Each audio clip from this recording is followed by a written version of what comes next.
स्वागत है इस ऑनलाइन क्लास में आप सभी का।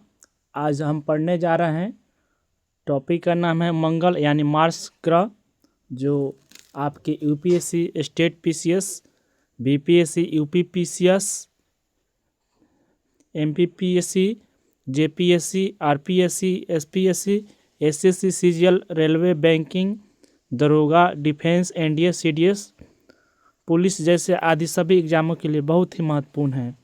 जो आज का टॉपिक बहुत इंटरेस्टिंग है। इसे समझने के बाद आप एग्ज़ाम में 100% कॉन्फिडेंट फील करेंगे, कोई भी एग्ज़ाम हो। तो चलिए शुरू करते हैं। कंसेप्ट है, अगला कंसेप्ट है, पहला कंसेप्ट है कि मंगल ग्रह सूर्य से दूरी के क्रम में चौथा ग्रह है। यानी मंगल ग्रह क्या है? सूर्य से दूरी के क्रम में कौन सा ग्रह है? तो चौथे स्थान पर ग्रह है, चौथे स्थान पर आता है। यानी मंगल ग्रह सूर्य से जो दूरी के क्रम में है तो चौथा स्थान आता है। यानी प्रथम स्थान कौन है? बुध। सेकंड स्थान पर कौन है? शुक्र यानी वेनस। और तीसरा स्थान पर कौन आता है? तो पृथ्वी यानी अर्थ। चौथे स्थान पर कौन आता है? मंगल यानी मार्स। तो मंगल ग्रह सूर्य से दूरी के क्रम में कौन से स्थान पर आता है? तो चौथे स्थान पर आता है। यानी चौथा ग्रह है जो मंगल ग्रह है। सूर्य से दूरी के क्रम में चौथे स्थान पर कौन सा ग्रह है? तो मंगल ग्रह है।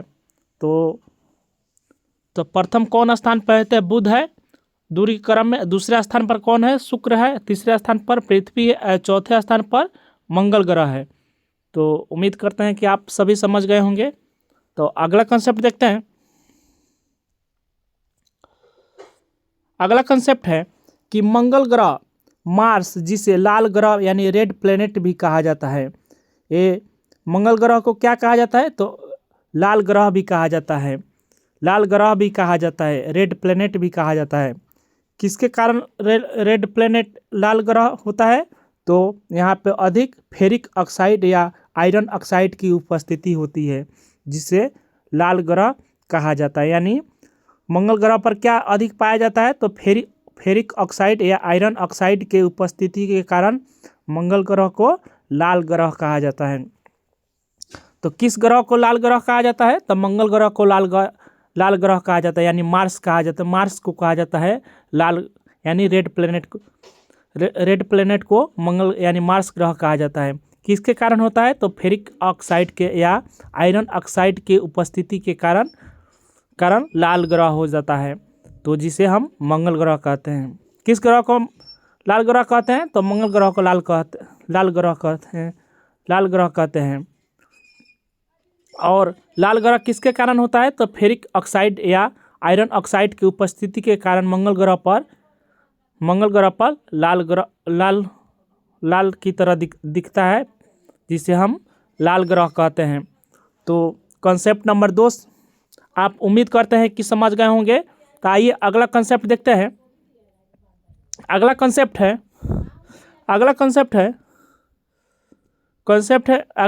है कि मंगल 2 उपग्रह हैं। यानी मंगल के कितने उपग्रह हैं? तो 2 उपग्रह है। यानी पहला है फोबोस और दूसरा है डीमोस। यानी फोबोस क्या है? बड़ा, और डीमोस क्या है? छोटा। तो मंगल के कितने उपग्रह हैं? तो 2 उपग्रह है। यानी मून्स के कितने उपग्रह हैं? तो 2 उपग्रह है, फोबोस और दूसरा है डीमोस। तो फोबोस क्या है? तो सबसे बड़ा है, और डीमोस क्या है? छोटा है। तो मंगल के कितने उपग्रह हैं? तो मंगल ग्रह के 2 उपग्रह है। कौन सा है? तो फोबोस और डीमोस। तो फोबोस कौन है? जो सबसे बड़ा है, और डीमोस सबसे छोटा है। एग्जाम में पूछेगा कि फोबोस और डीमोस किस ग्रह के उपग्रह है? तो मंगल ग्रह के उपग्रह हैं। फोबोस और डीमोस किस ग्रह के उपग्रह हैं? तो मंगल ग्रह के उपग्रह हैं। उम्मीद करता हूं कि आप सभी समझ गए होंगे। जो फोबोस क्या है? बड़ा है, और डीमोस सबसे छोटा है। तो मंगल ग्रह के कितने उपग्रह हैं? तो 2 उपग्रह हैं, फोबोस और डीमोस। अगला कंसेप्ट देखते हैं। अगला कंसेप्ट है कि मंगल का एक वर्ष लगभग 687 वर्ष दिनों का होता है। यानी मंगल का एक वर्ष कितने वर्ष मंगल का एक वर्ष कितने दिनों का, पृथ्वी के कितने दिनों का होता है? तो 687 दिनों का होता है। यानी हम लोगों को एक वर्ष में कितना दिन होता है? तो एक वर्ष में हम लोग को 365 दिन होता है। और मंगल का एक वर्ष लगभग पृथ्वी के कितने दिनों के बराबर होता है? तो 687 दिनों के बराबर होता है। 687 दिनों के बराबर होता है मंगल पे। तो सीधा दुगुना वर्ष होता है, यानी पृथ्वी के 2 गुना होता है वहाँ पे वर्ष दिन होता है। तो मंगल का एक वर्ष लगभग पृथ्वी के कितने दिनों का होता है? तो 687 दिनों का होता है। तो मंगल का एक वर्ष लगभग 687 दिन पृथ्वी दिनों का होता है। जो उम्मीद करता हूँ कि समझ गए होंगे आप। अगला कॉन्सेप्ट देखते हैं। अगला कॉन्सेप्ट है कि मंगल ग्रह, यानी अगला इसी का कंसेप्ट देखते हैं कि मंगल ग्रह जो सूर्य की एक परिक्रमा करती है 687 दिनों में, पृथ्वी के दिनों में तो पूरा करती है, तो इसे मंगल वर्ष या मार्टियन ईयर या सिडरल ईयर कहा जाता है। यानी मंगल ग्रह जो सूर्य के एक परिक्रमा लगभग 687 पृथ्वी दिनों में पूरा करती है, तो इसे मंगल का एक वर्ष या सिडरल ईयर्स कहा जाता है। यानी 687 पृथ्वी दिनों को पूरा करते हैं। यानी 687 दिन बराबर होता है कितना? मंगल का एक साल। यानी पृथ्वी का कितना 365 दिन के बराबर होता है। तो मंगल का 687 दिन का बराबर पृथ्वी का 365 दिन बराबर होता है। तो मंगल ग्रह के सूर्य की एक परिक्रमा करने में कितना दिन लगता है? तो 687, जो पृथ्वी दिनों में पूरा करता है। 687 पृथ्वी दिनों में पूरा करता है। इसे मंगल का एक वर्ष यानी मार्टियन ईयर या सिडरल ईयर कहा जाता है। उम्मीद करता हूं कि आप एक कंसेप्ट समझ गए होंगे। अगला कंसेप्ट है कि मंगल एक दिन की अवधि लगभग 24 घंटे 22 सेकेंड की होती है। यानी मंगल का एक दिन की अवधि कितना होता है? तो 24 घंटे 37 मिनट और 22 सेकेंड की होती है। मंगल पर एक दिन की अवधि कितनी होती है?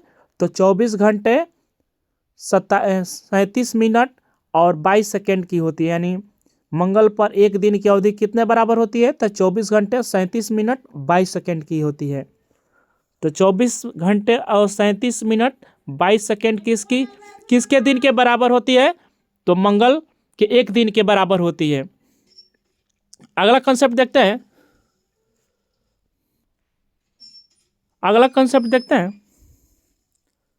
अगला कंसेप्ट है कि यह मंगल पर मुख्य रूप से क्या क्या पाया जाता है? तो मंगल पर मुख्य रूप से क्या क्या पाया जाता है?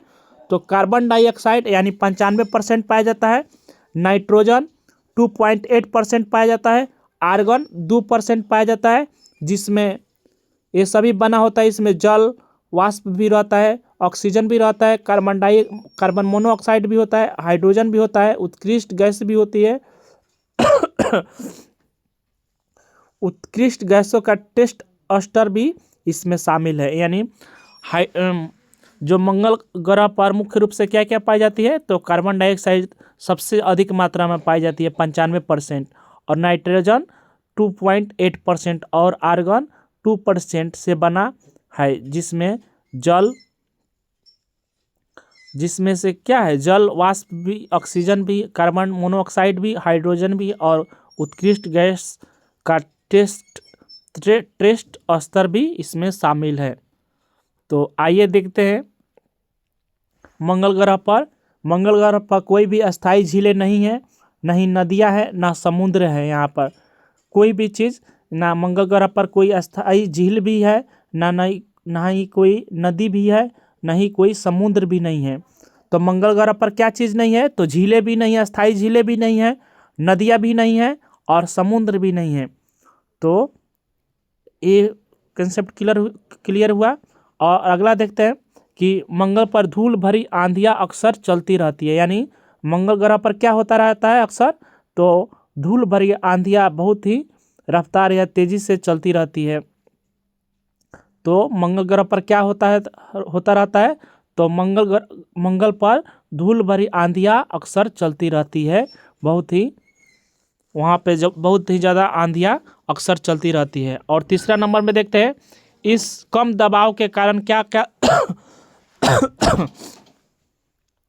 इस कम दबाव के कारण क्या होता है, तो तरल पानी के सतह पर नहीं टिक सकता है, यानी मंगल ग्रह पर क्या पानी सतह पर अच्छी तरह से टिक नहीं सकता है, पानी इधर से उधर चला जाएगा। ये पानी या तो जम जाता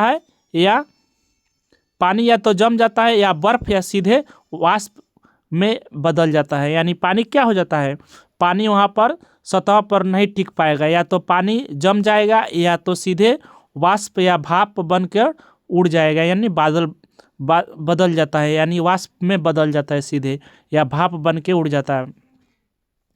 तो क्या क्या मंगल ग्रह पर है उपस्थित, कार्बन डाइऑक्साइड 95% है, नाइट्रोजन 2.8% है, आर्गन 2% है, और इसमें क्या क्या है, जल वाष्प भी है, ऑक्सीजन भी है, कार्बन मोनोऑक्साइड भी है, हाइड्रोजन भी है, और नोबल गैस भी है, उत्कृष्ट गैस भी है। और यहाँ पे क्या क्या नहीं है, तो यहाँ पे अस्थाई झीलें भी नहीं हैं, ना ही नदियाँ हैं मंगल ग्रह पर, ना ही समुद्र भी नहीं है। मंगल पर क्या क्या होता रहता है, तो मंगल पर धूल भरी आंधियाँ अक्सर चलती रहती है, बहुत ज़्यादा धूल भरी आंधियाँ अक्सर वहाँ पे बहुत ज़्यादा चलती रहती है। और वहाँ पे कम दबाव के कारण क्या, वहाँ पे कम दबाव, वायुमंडल के कम दबाव के कारण, जो वहाँ पे वायुमंडल बहुत ही पतला होता है, तो इस कम दबाव के कारण पानी क्या सतह पर नहीं टिक सकता है, तो पानी या तो जम जाता है या बर्फ सीधे भाप या सब्लिमेशन में बदल जाता है। तो उम्मीद करता हूँ कि आपको ये कंसेप्ट समझ आ गया होगा। तो सेशन को लाइक कीजिए और शेयर भी कीजिए और सब्सक्राइब भी कीजिए चैनल को, ताकि टीम मोटिवेट रहे। अगला कंसेप्ट देखते हैं। अगला कंसेप्ट है कि मंगल का सबसे ऊंचा पर्वत निक्स ओलंपिया यानी निक्स ओलंपस मोन्स है, जो कौन है मंगल का सबसे ऊंचा पर्वत, तो निक्स ओलंपिया यानी निक्स ओलंपिया। मंगल का सबसे ऊंचा पर्वत कौन सा है, तो निक्स ओलंपिया, जो ओलंपस मोन्स है, यानी उसको इंग्लिश में ओलंपस मोन्स बोला जाता है। मंगल का सबसे ऊंचा पर्वत कौन है, तो निक्स ओलंपिया यानी ओलंपस मोन्स, जो एवरेस्ट से, जो हमारे पृथ्वी पर एवरेस्ट है उससे क्या है 3 गुना है। और वहाँ पर क्या पाई जाती है, तो एक विशाल ज्वालामुखी भी, जिसे सील्ड वोल्केनिक कहा जाता है, वो वहाँ पर मंगल ग्रह पर भी पाई जाती है, यानी विशाल ज्वालामुखी भी पाई जाती है। जो निक्स ओलंपिया जो ऊंचा पर्वत है वह एवरेस्ट से कितना गुना है, तो 3 गुना ऊंचा है, यानी पृथ्वी पर जो एवरेस्ट पाई जाती है तो उससे 3 गुना निक्स ओलंपिया पर्वत है ऊंचा। तो समझ आ गया होगा आप सभी को, उम्मीद करता हूं कि मंगल का सबसे ऊंचा पर्वत कौन है, तो निक्स ओलंपिया यानी ओलंपस मोन्स है, जो हमारे पृथ्वी के एवरेस्ट से 3 गुना ऊंचा है। और एक विशाल ज्वालामुखी यानी सील्ड वोल्केनो भी पाया जाता है मंगल ग्रह पर। तो अगला कंसेप्ट देखते हैं। अगला कंसेप्ट है भारत का मंगलयान यानी मार्स ऑर्बिटर मिशन, जिसे मॉम बोला जाता है, यानी भारत का मंगलयान मिशन यानी मार्स ऑर्बिटर मिशन यानी मॉम, जिसे मंगलयान के नाम से भी जाना जाता है। पहली कोशिश में ही मंगल की कक्षा में सफलतापूर्वक यह क्या हुआ, पहुंच गया था। यानी भारत का जो मंगलयान मिशन था, मार्स ऑर्बिटर मिशन, जो मंगलयान नाम से भी जाना जाता है, वह क्या हुआ, पहली बार में ही वह मंगल की कक्षा में सफलतापूर्वक पहुंच गया। कब पहुंचा, तो नवंबर 2013 को श्रीहरिकोटा से PSLV-C-25 रॉकेट से लॉन्च किया गया, यानी नवंबर 2013 में श्रीहरिकोटा से PSLV-C-25 रॉकेट से लॉन्च किया गया। यानी मंगलयान को कब लॉन्च किया गया, तो नवंबर 2013 को श्रीहरिकोटा से लॉन्च किया गया। और कब वहाँ पे मंगलयान पर पहुँचा, तो 24 सितंबर 2014 को वहाँ पर सफलतापूर्वक भारतीय समय अनुसार कब पहुंचा, 7:30 बजे के आसपास मंगल की कक्षा में उतरा यानी डाला गया है। तो भारत का मंगलयान और कब यहाँ से रॉकेट को लॉन्च किया गया? तो नवंबर 2013 को। कहाँ से लॉन्च किया गया? तो श्रीहरिकोटा से, जिसका PSLV C5 से रॉकेट से लॉन्च किया गया। और कब जाकर मंगल ग्रह पर पहुंचा? तो 24 सितंबर 2014 को। समय था भारतीय समय के अनुसार 7:30 बजे और सफलतापूर्वक मंगल की कक्षा में उतरा। भारत के मंगलयान मिशन को क्या कहा जाता है? मार्स मिशन ऑर्बिटर मॉम यानी मॉम मंगलयान के नाम से भी जाना जाता है, जो पहली बार की कोशिश में ही मंगल के कक्षा में सफलतापूर्वक पहुंच गया। अगला कंसेप्ट देखते हैं।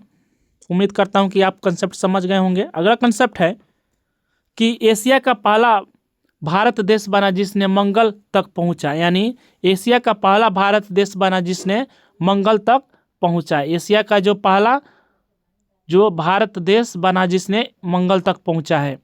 तो भारत देश जो एशिया में है वह पहला ही देश है भारत जो इस मंगल तक पहुंचा है। और वर्ल्ड में कितना स्थान पर है? तो चौथा स्थान पर है, पहली बार अमेरिका।